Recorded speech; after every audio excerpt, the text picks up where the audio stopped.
J. Krishnamurti, at the outset of his life's work some 40 years ago, said that his only concern was to set men absolutely, unconditionally free. Krishnamurti began to speak along his present lines in 1929, when he repudiated all connections with organized religions and ideologies. Since that time, Krishnamurti has continued to travel the world, speaking, discussing, and writing. He is the author of many books, among them The Awakening of Intelligence, The Urgency of Change, Freedom from the Known, and The Flight of the Eagle. This is the third in a series of 4 talks given at San Diego State University.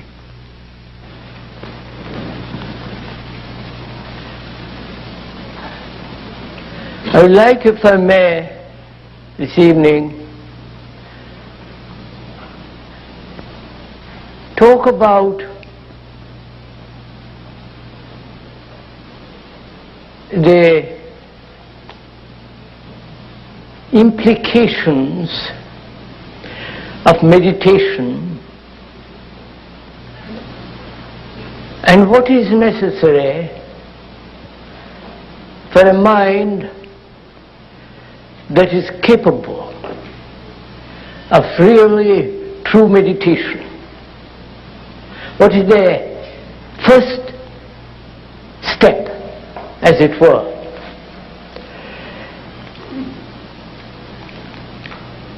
First of all,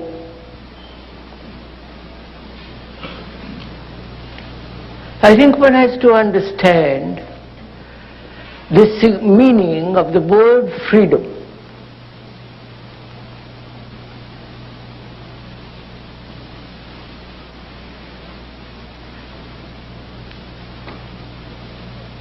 For most of us, freedom implies freedom to express ourselves, or freedom to do what we like in society,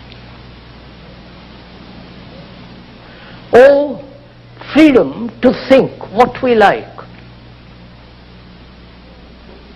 or freedom from a particular tiresome habit or a particular idiosyncrasy, and so on.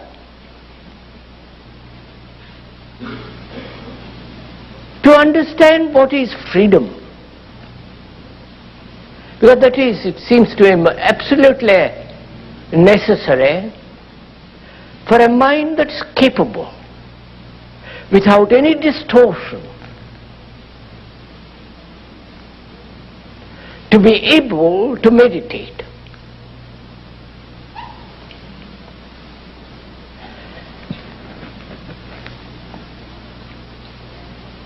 For most of us, we demand freedom politically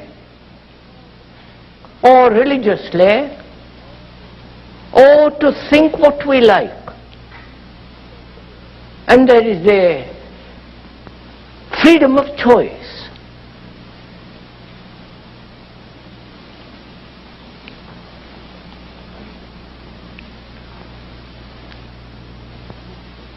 Political freedom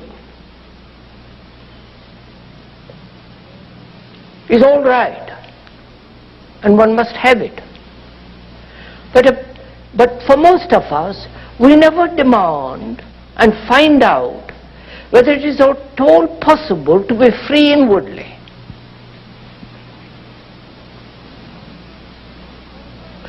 Our mind is a slave to its own projections,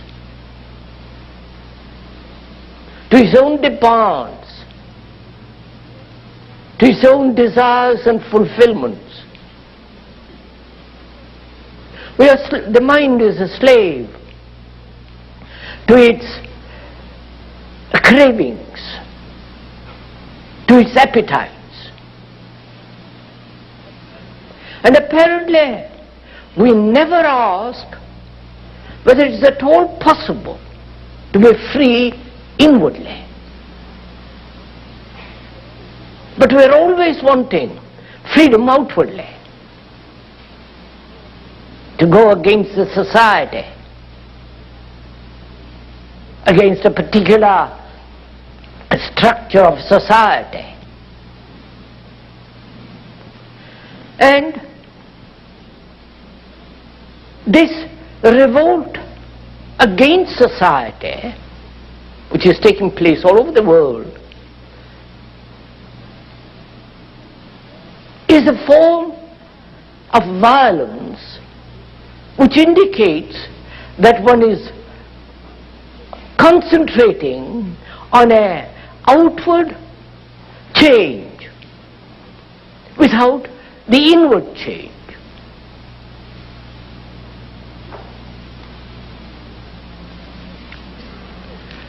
So, violence plays an extraordinary part in our life. We are never asked whether the mind can be completely and utterly free from violence. We have accepted it as part of life, as we have accepted war as the way of life. And we have our favorite wars. You may not like this particular war, but you don't mind having other kinds of wars. And there will be always wars, and there have been for 5,000 years wars, because man has accepted violence as the way of life. And we never question whether the mind can be really and truly, deeply be free of violence.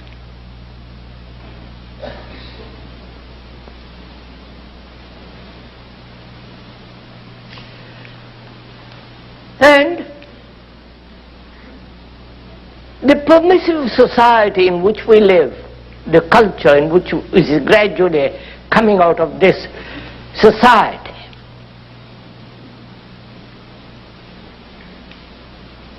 to do what one likes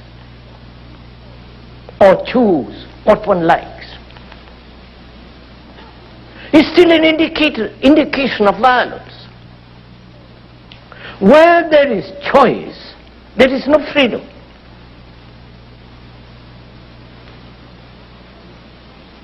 Choice implies confusion, not clarity.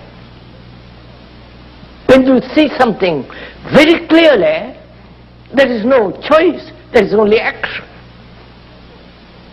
It's only a confused mind that chooses.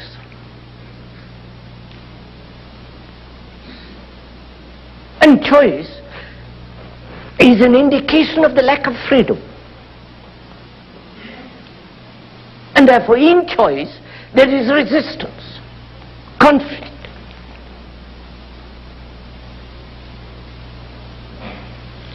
And so our life as it is now is based on violence. Our life is conditioned by the verb to be.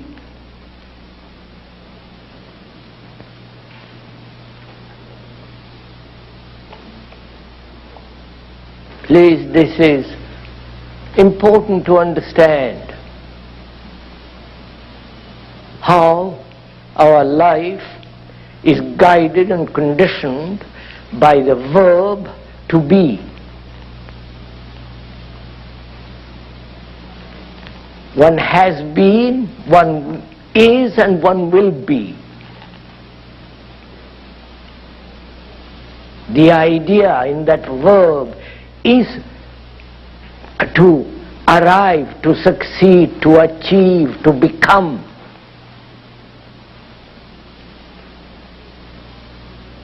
Gradually attain peace. Gradually get rid of the things that hinder us. So the verb to be is the conditioning of the mind in time. Right? Do please follow this.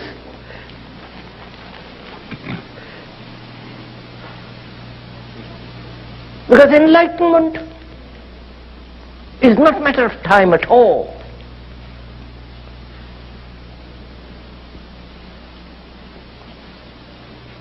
Understanding is not a matter of gradual sensitivity. Either one understands it immediately or not at all. And as long as the mind is conditioned by that verb, and as most minds are, all our moral structure is based on that. I will be good. I will gradually achieve a certain state of mind, and so on. So,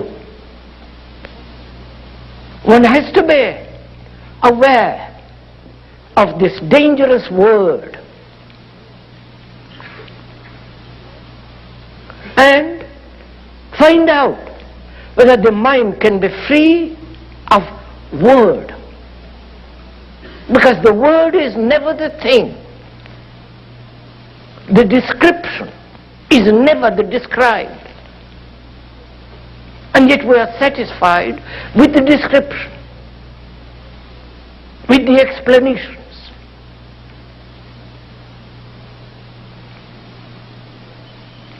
So,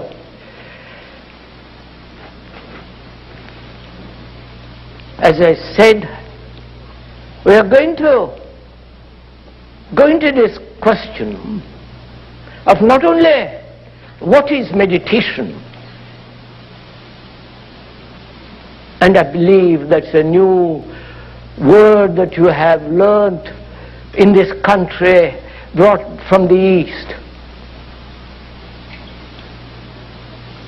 And one doesn't know the full meaning of that word.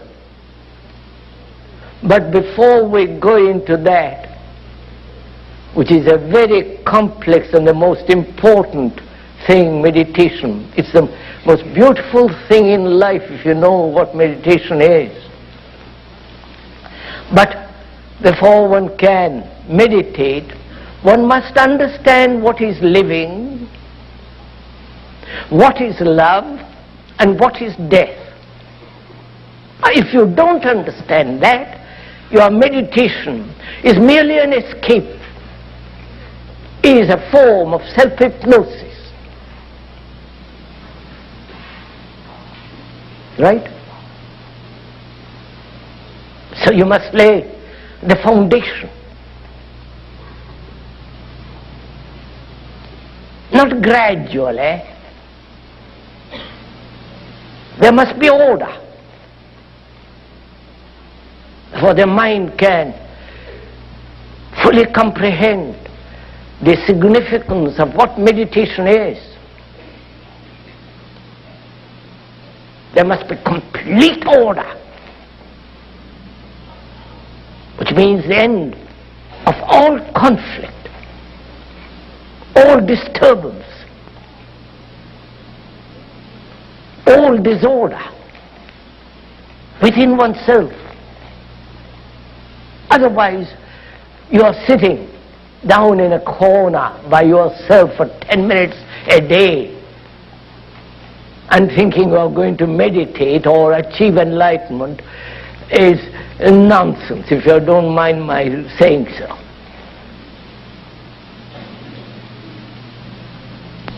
So one has to understand what living is. And one can understand that only by observing what actually it is.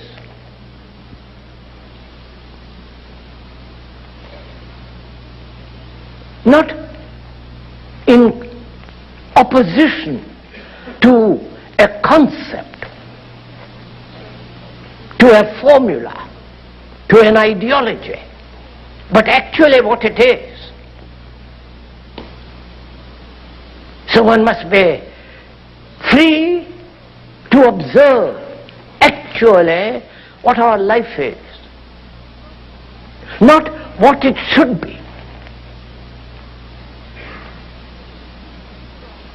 If you are thinking in terms of what it should be, then you are totally avoiding what actual life is.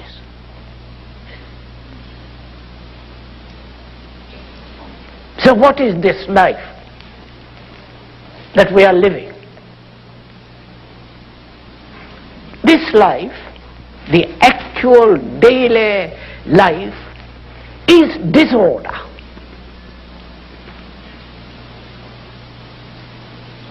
Isn't it?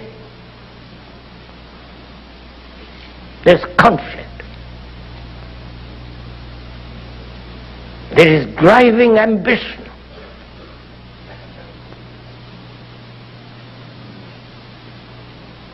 There's battle in ourselves, opposing, contradictory desires and wills.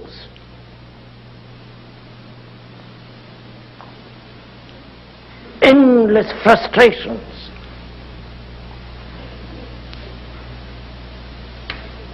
And there is frustration because we have never understood what fulfillment is. And if there is such thing as fulfillment,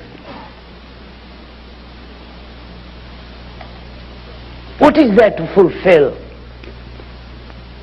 One's own particular little ambition? One's own appetites, envies, ambitions to be somebody? And what is it that a center that demands all this? Is not that very center the cause of disorder? And without bringing about order in that life, complete mathematical order,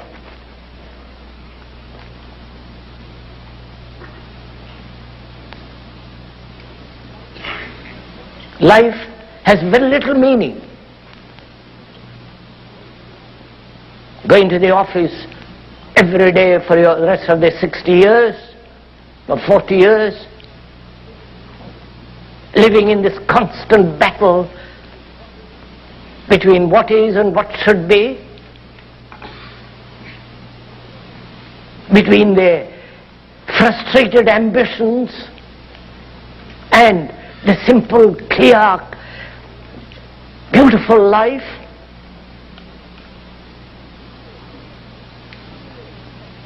The images that one has built about oneself and about others. The self-centered activity that's going on all the time, which is isolating each one, and therefore dividing. And that's our life. A life of conflict, a life that has really no meaning as it is.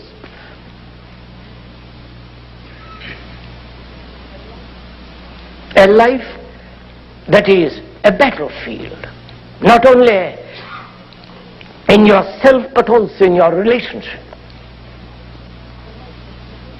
A life of division, contradiction, routine, monotonous. And a life that is, when you look at it very deeply, utterly lonely. A life that has no beauty. And that is our life. And we are not exaggerating it. If you observe yourself very carefully, without any prejudice, bias, When you look at every human being right through the world, the saint, the priest, the specialist, the careerist, the ordinary layman are all caught in this.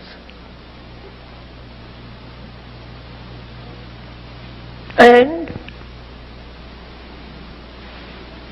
we want to escape from it.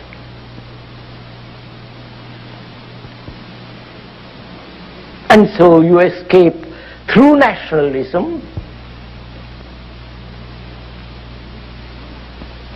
through beliefs, through dogmas, through innumerable forms of entertainment, in which is included the religious entertainment. That's our life.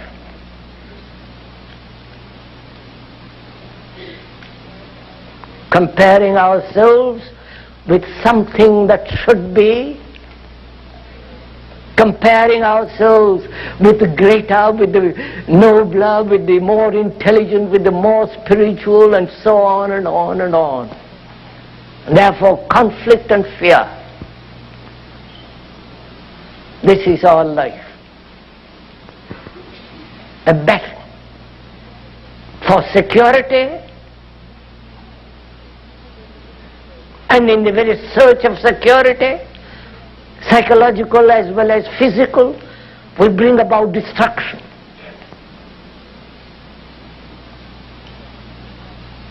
These are obvious facts.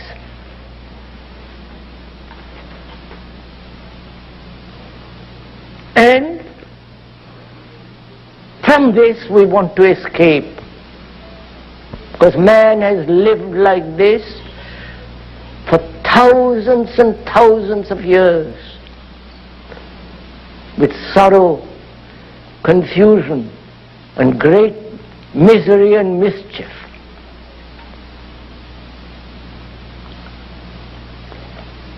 And without changing all that completely, radically,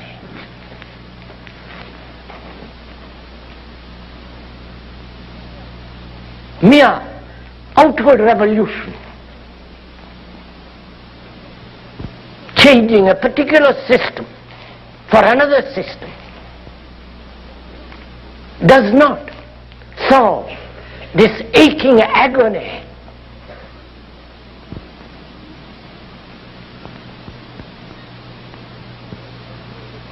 There is only one revolution,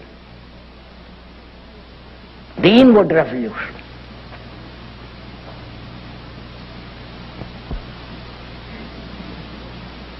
So, spitting on society, blaming society for your condition, is obviously blaming something which you have created. It's your society. You have built it. By your greed, envy, ambition, competitiveness, comparison, by one's own and inward hatreds, murders. So that is our life. Really quite insane life.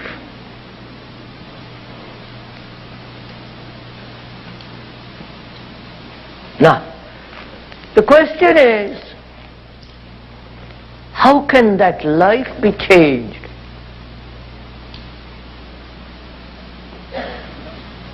Not gradually, but immediately. Otherwise, you're sowing the seed of violence. Though you may want peace, you are actually sowing the seeds of enmity, misery. So, seeing all this non-verbally, not as an explanation, not as an idea, but seeing it actually as it is, feeling it as you feel hunger. Therefore being intimately related to it. And you cannot be deeply, beautifully related to this living, which we call life, as long as you have any form of escape from it, any form of distortion.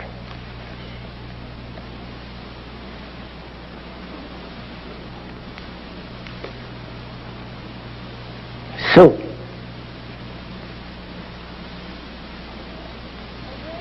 awareness without choice,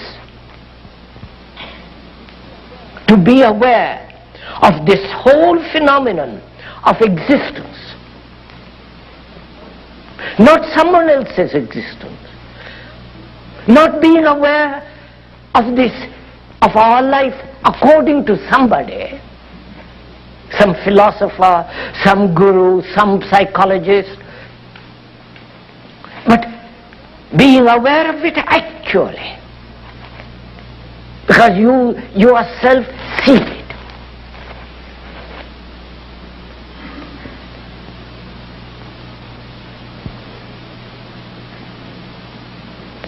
If one is so completely aware of it, and one must,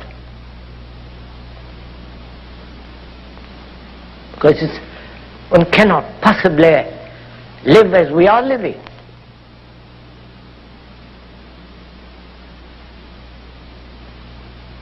We are talking inwardly, psychologically. A life that's torn.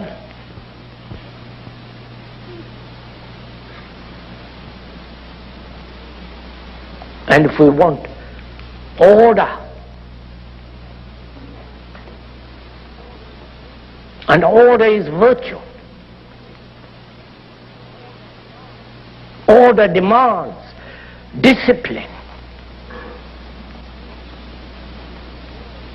That is to learn, not to conform, not to imitate, but to learn. And to learn about the disorder, which is our life. To observe it, to learn. And in that observation comes an extraordinary discipline, not imposed by anybody, because the very observation itself has its own discipline.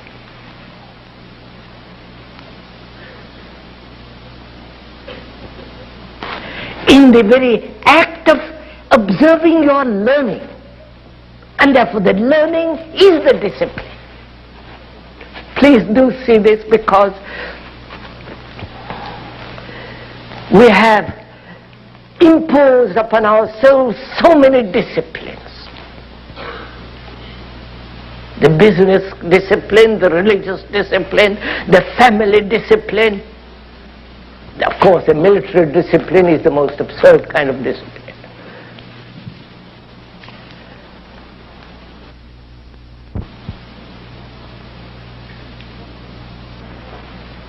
But we have got so many disciplines, the must and the must-nots. Always conforming, imitating, suppressing. And being suppressed, wanting to fulfill. All that is disorder. So, to understand order, to learn about order, not what order should be, but to learn about it, one must learn about disorder. Right? Are we following each other? Or are you slowly being mesmerized by words?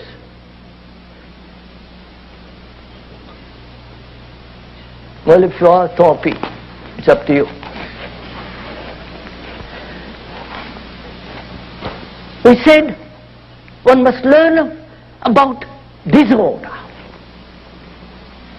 which is our life, which is our mind, our heart, our very core of our being is disorder. Because if you say there is a soul, there is according to the Hindus, the Atman and so on, they are just theories. Philosophy has nothing to do with living. And we are trying to understand what living is. And we see in that living there is disorder, utter disorder. The battle, the misery, the confusion, the agony, the guilt, the fear. So one has to observe without any choice this disorder which is you, which is me. To observe it, not what you want it to be. Then you create conflict between what is and what should be. And where there is conflict, there is disorder. Please do understand this thing very simply. Once you understand this, you will find that by observing disorder in oneself, without any distortion, without wanting to bring about order out of this disorder, trying to impose what you think is order upon disorder, but observe it without any choice, without any distortion, then out of that observation comes supreme order, the highest good.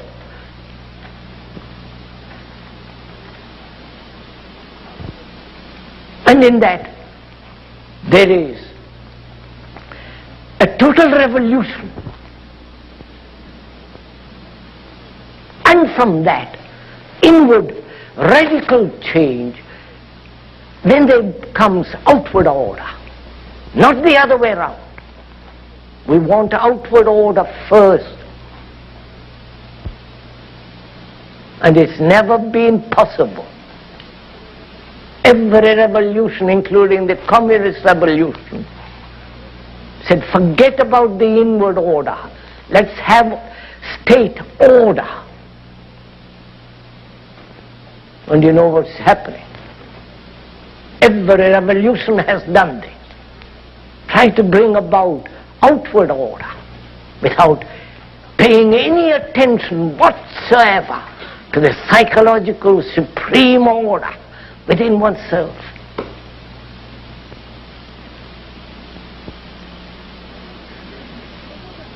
And order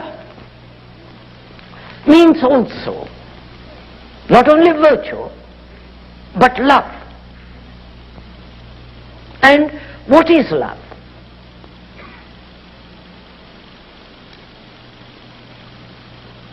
I wonder if you ever asked that question. What love is? Have you?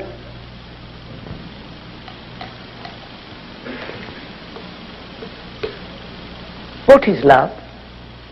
How will you find out? Only you'll find out what it is through what it is not. Through negation, the positive comes. But if you pursue the positive, then it is the pursuit of the projection of the mind. So when you deny all the projections of the mind, by denying, in a sense, setting it aside, negating,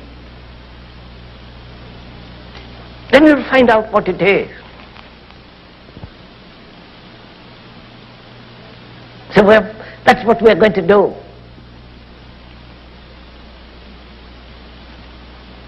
Find out what it is not, to find out what it is. Is this, can we go on? Right. We said, what is love? You know, that's one of the most important things in life.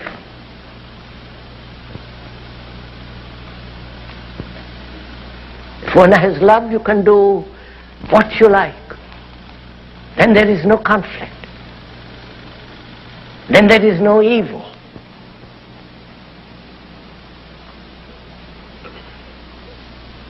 There is great bliss. But to imagine what bliss is and pursue that is not love. So we're going to see what it is not, and therefore come upon what it is. Therefore it's not a question of searching out love, nor cultivating love. How can you cultivate love? All cultivation is the product of the mind, product of thought. It's like a mind that pursues humility.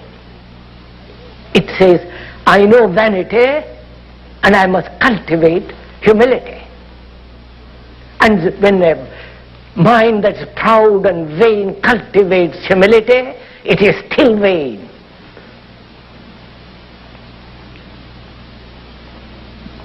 It's like those saints that are pretending to be humble because they have cultivated humility.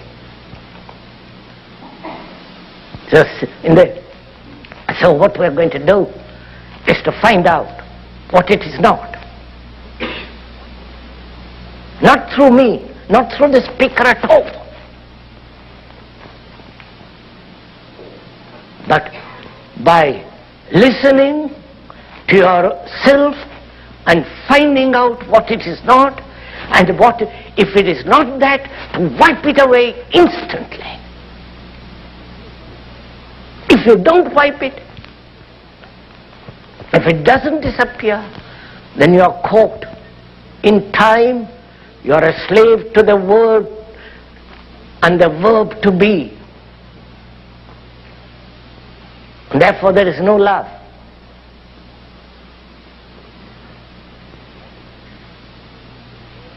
So first we are asking what it is not. Obviously it is not jealousy.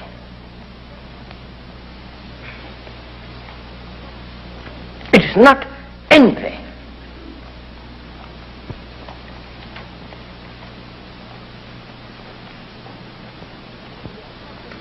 And your love is hedged about, a prisoner to jealousy, envy.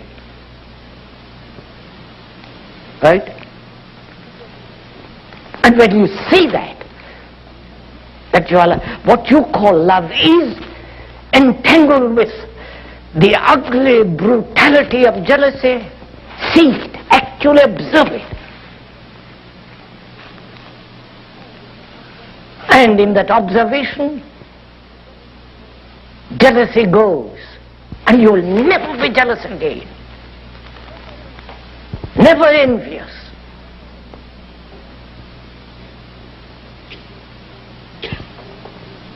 Please do this as we are talking. Envy comes only when there's comparison. And is love comparison? So, again, you put aside all comparison, which means all envy.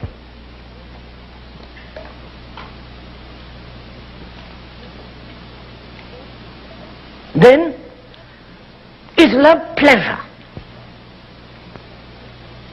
This is going to be a little more difficult.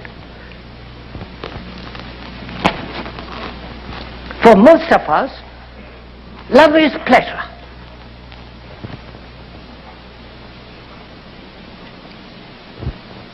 There is love, sexual love, or love of God, or love of God knows what else. It's based on pleasure.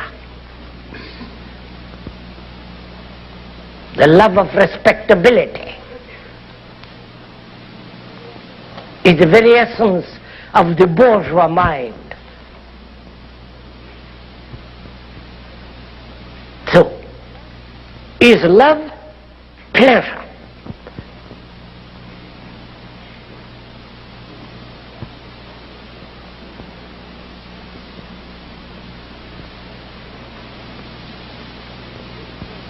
Do observe it, please. We were saying yesterday evening what pleasure is. The product of thought. Having had pleasure of different kinds yesterday, you think about it. You have image upon image built, and that stimulates you, and that gives you pleasure, sexual or otherwise, and that you call love. And is it love? Because in pleasure there is frustration, there is pain, there is agony, there is dependency.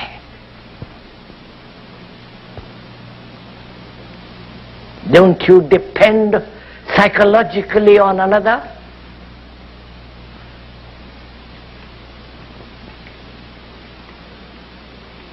And when you do, and you depend on your wife or your husband, whatever it is, and you say, I love you, is that love? And in that dependence, is there not fear? You are the product of your conditioning. You are the product of your society. You are the product of propaganda, religious and otherwise. For 2,000 years, as in India 10,000 or 5,000 years, they have been told what to believe, what to think. You repeat what others have said. All your education is that, the repetition of what you have learned from a book.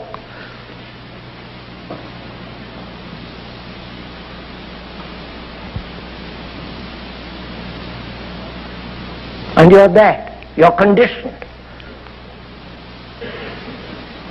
You're not free, happy, vital, passionate human beings. You're frightened human beings and therefore second hand. You're full of authority of others, or your own particular little authority, of your own knowledge. You know something about something and you become an authority. So you're not free. And intellectually look, are you free? Not repeat what others have said. Not what you have been taught in the university or what you have learned from a book.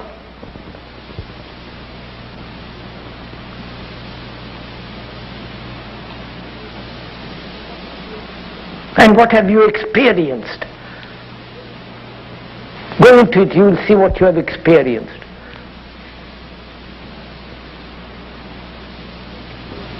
You have experienced something that you can always recognize. Otherwise it's not an experience. Therefore your experience is always old. Like thought is always old. Thought is never new. Because it's a response of memory. So you, if you will forgive my repeating it, you're second-hand human beings. Intellectually, emotionally. You go to places to learn how to be sensitive. Lovely idea, isn't it? Be taught by another how to think. So, morally,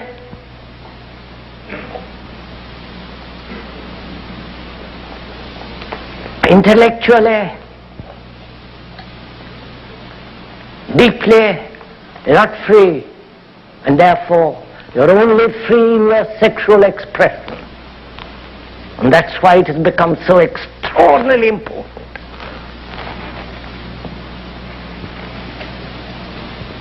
There you are full.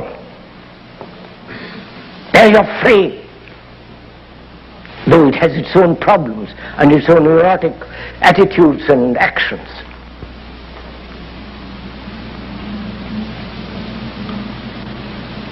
So sex becomes important when everything else becomes unimportant. When life, the whole of it, not just sex, life includes living. Life includes what love is, what death is. The whole movement of living. When that has no meaning, then one fragment which you call sex becomes extraordinarily important and vital. When you're not passionate about freedom inwardly, then you're lustfully passionate about sex. That's all. And with that, you associate love, pleasure.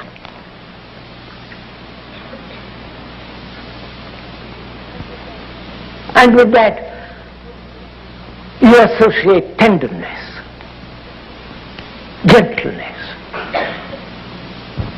Maybe sexually very tender, very kind, considerate. But outwardly you destroy, you kill everything around you, animals, to eat, to hunt. So your love is based on pleasure. And therefore, is it love?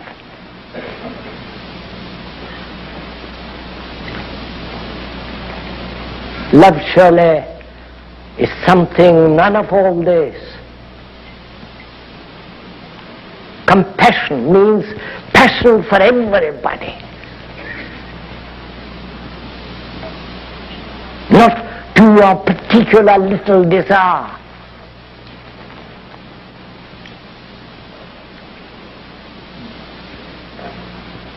So, when you understand what disorder is, by observing very closely, out of that comes order. And order has its own discipline, which is its own virtue.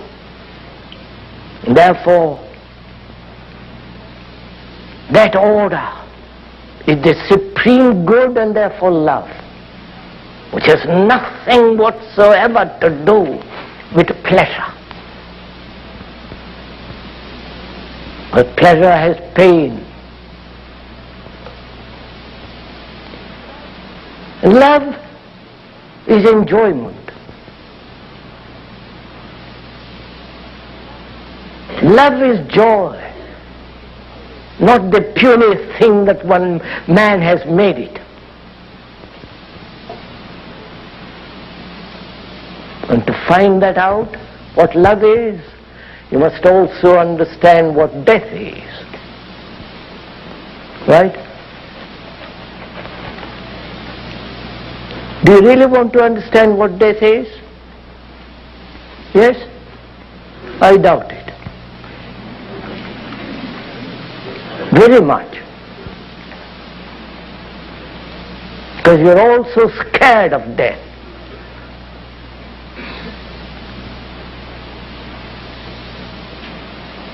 Aren't you? Or you have a belief in afterlife. Therefore you are not frightened. You have rationalized your life, knowing that it's going to come to an end, the puny, shoddy little life that one lives, and everyone is frightened of that. Therefore, say, let's rationalize it, think about it, clarify it, all the rest of it. Or you have a belief in the afterlife.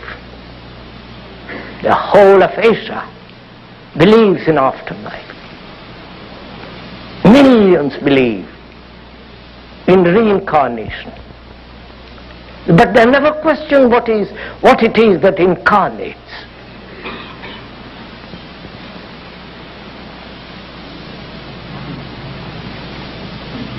They believe that there is a permanent entity that's going to incarnate.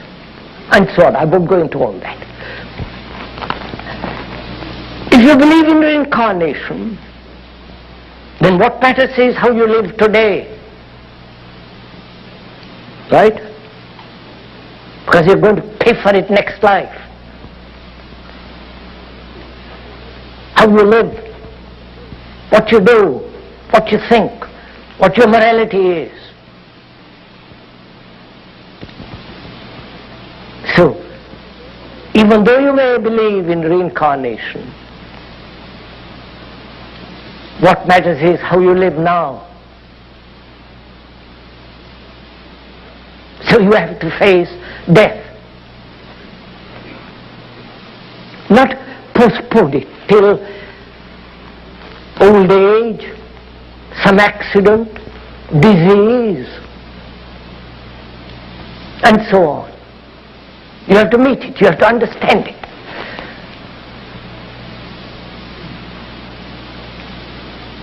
Not be afraid of it.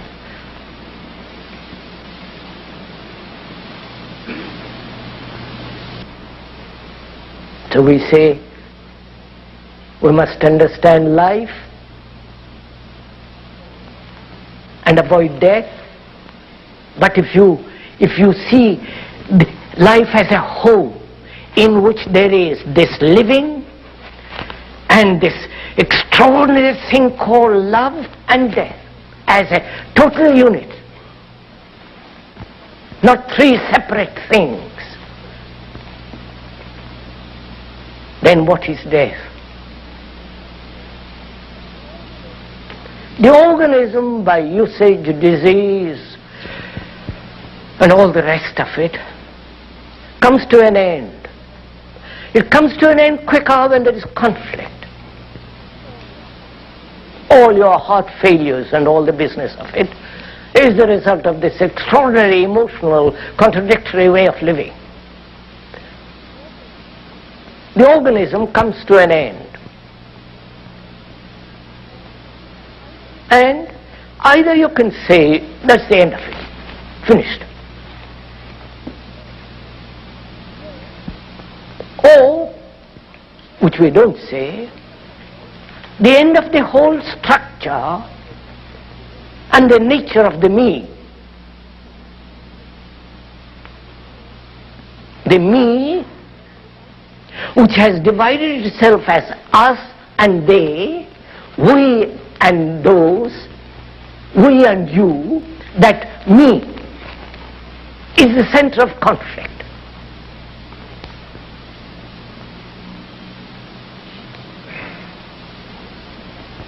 Now can that me die.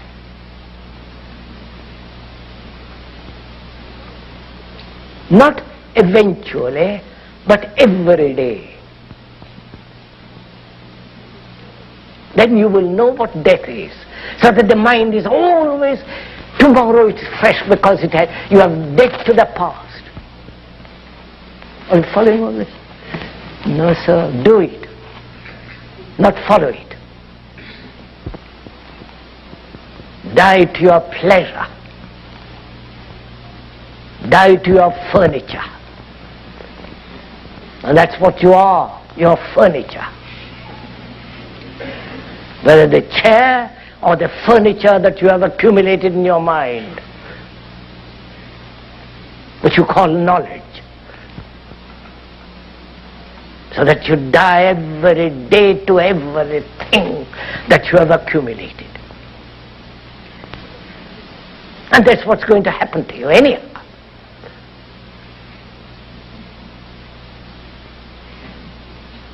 That means to empty the mind of everything known, which means the mind becomes utterly innocent.